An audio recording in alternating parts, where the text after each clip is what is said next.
Halo. Halo. Halo. Halo. Halo, saya Trisna. Saya Kartelia. Saya Olivia. Olivia. Saya Vincent. Teori Brahmana ini adalah teori seputar masuknya agama dan kebudayaan Hindu-Buddha ke Indonesia.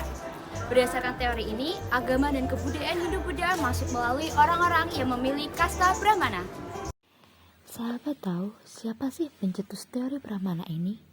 Dan bagaimana sih awal masuknya teori ini? Pada zaman dahulu, datangnya mereka ke Indonesia karena mendapatkan undangan dari para penguasa Indonesia. Teori Brahmana ini dicetus oleh seseorang peneliti sejarah yang bernama Jacob Cornelis van Leur. Beliau bisa dikatakan sebagai seseorang yang cukup aktif dalam membuat karya tulis yang berisi tentang sejarah. Jacob Cornelis van Leur mengungkapkan landasan atau dasar terciptanya teori masuknya Hindu-Buddha ke Indonesia dengan bukti teori Brahmana berupa prasasti-prasasti peninggalan kerajaan. Kemampuannya dalam membaca bahasa Sanskerta dan aksara Pallawa mampu mengungkapkan fakta tentang masuknya agama dan kebudayaan Hindu-Buddha di Indonesia.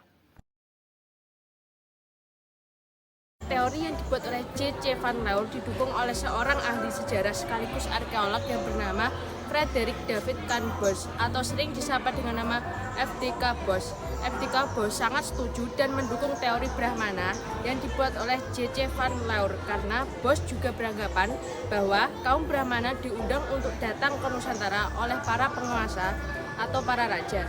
Bahkan para Brahmana yang datang ke Nusantara disambut baik oleh para penguasa atau raja. Jadi, apa sih isi teori Brahmana tersebut? Nah, isi dari teori Brahmana ini membahas tentang seorang tokoh yang bernama J.C. van Leur yang berpendapat bahwa agama Hindu dibawa oleh kaum Brahmana yang berhak mempelajari dan mengerti isi kitab suci Weda. Kedatangan mereka diduga atas undangan para penguasa lokal yang tertarik dengan agama Hindu.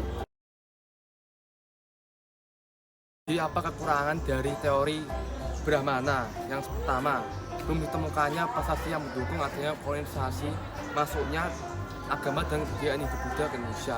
Yang kedua, kebenaran dari teori Brahmana ini masih diragukan. Alasannya, walaupun benar hanya para Brahmana yang dapat memahami dan menguasai kitab Veda. Seharusnya para pendeta Hindu tersebut pantang menyeberangi lautan. Di sini, saya akan menjelaskan apa sih kelebihan dari teori Brahmana itu. Nah, yang pertama adalah menggunakan bahasa Sanskerta yang dianggap sama dengan bahasa India. Nah, yang kedua itu terdapat unsur-unsur budaya India yang sangat mementingkan bahwa dalam kehidupan sehari-hari. Nah, yang terakhir adalah banyak prasasti peninggalan Hindu-Buddha yang menggunakan bahasa Sanskerta dan huruf Pallawa. Jadi sekian penjelasan dari kami.